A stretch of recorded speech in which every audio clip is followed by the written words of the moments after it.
There's a saying, not all that glitters is gold. For Sarah, this truth came wrapped in the glittering presence of her best friend, Mia. Their friendship, which began as an exciting whirlwind of shared laughter and secrets, gradually turned into a tangled web of manipulation, deceit, and heartbreak. Sarah met Mia during her first year of high school. Sarah was the quiet type. She loved books, sketching in her notebook, and daydreaming about traveling the world. Mia, on the other hand, was her polar opposite. She was loud, bold, and always the center of attention. From the very beginning, Mia was magnetic. She had a way of making Sarah feel special. "You're so talented," Mia said when she saw Sarah's sketches for the first time. "You could be famous one day." It was the first time anyone had noticed Sarah's work, and Mia's words stuck like glue. They quickly became inseparable.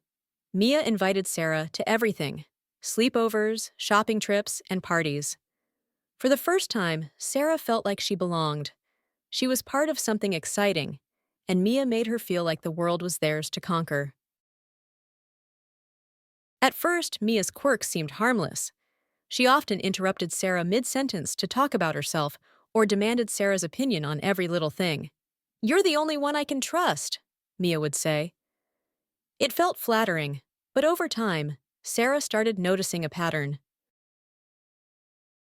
When Sarah tried to share her own struggles, Mia would dismiss them. "Oh, that's nothing compared to what I'm dealing with," Mia would say before launching into a long monologue about her own problems.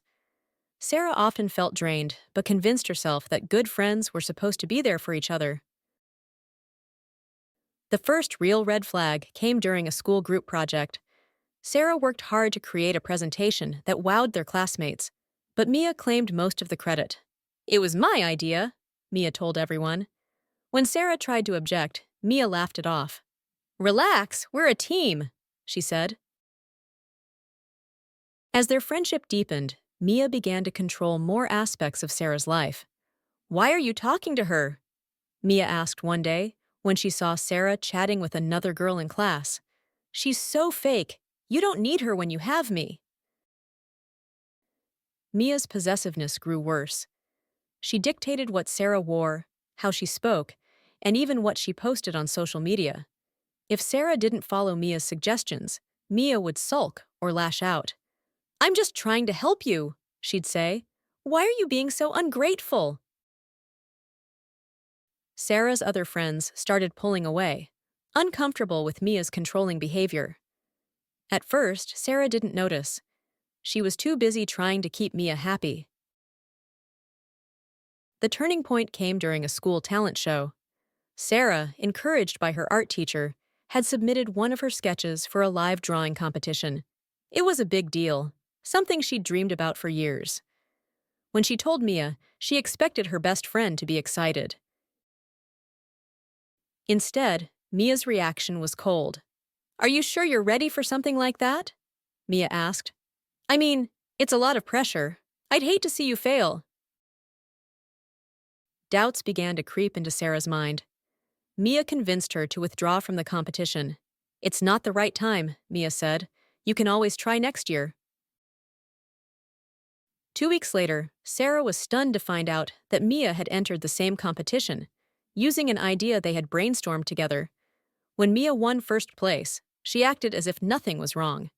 "You should be happy for me," Mia said when Sarah confronted her. "It's just a contest." Sarah felt betrayed, but Mia had a way of twisting words to make Sarah doubt herself. "You're overreacting," Mia said. "If you were a real friend, you'd support me." For weeks, Sarah wrestled with her feelings. She couldn't ignore the ache in her chest or the growing realization that Mia's friendship was toxic. The final straw came when Sarah overheard Mia gossiping about her to a group of classmates. "She's so sensitive," Mia said, laughing. "Honestly, I'm the only reason she's even remotely interesting." That night, Sarah sat down with her sketchbook. She poured all her pain, frustration, and anger into her art, creating a powerful piece of a girl trapped in a web of thorns. The next day, she showed it to her art teacher, who encouraged her to submit it to a citywide contest. This time, Sarah didn't let Mia's voice stop her. She entered the contest and won. The recognition felt good, but what mattered most was that Sarah had found her voice again. Confronting Mia was hard. When Sarah told her they couldn't be friends anymore, Mia lashed out. "You're nothing without me," Mia said. But Sarah stood her ground. "I don't need someone who makes me feel small," she replied. Cutting ties with Mia wasn't easy. Sarah missed the good times they'd shared, but she knew she deserved better. Slowly, she began to rebuild her life. She reconnected with old friends and made new ones who valued her for who she was. Months later, Sarah stood in front of a packed gallery, her artwork displayed for all to see. Among the pieces was the sketch she'd created the night she decided to let Mia go. It was titled Breaking Free. As she looked around at the smiling faces of her friends and family, Sarah felt a sense of peace. She had learned an important lesson. Real friends lift you up, not tear you down. Sarah had broken free from the web of lies and found her own light, shining brighter than ever before.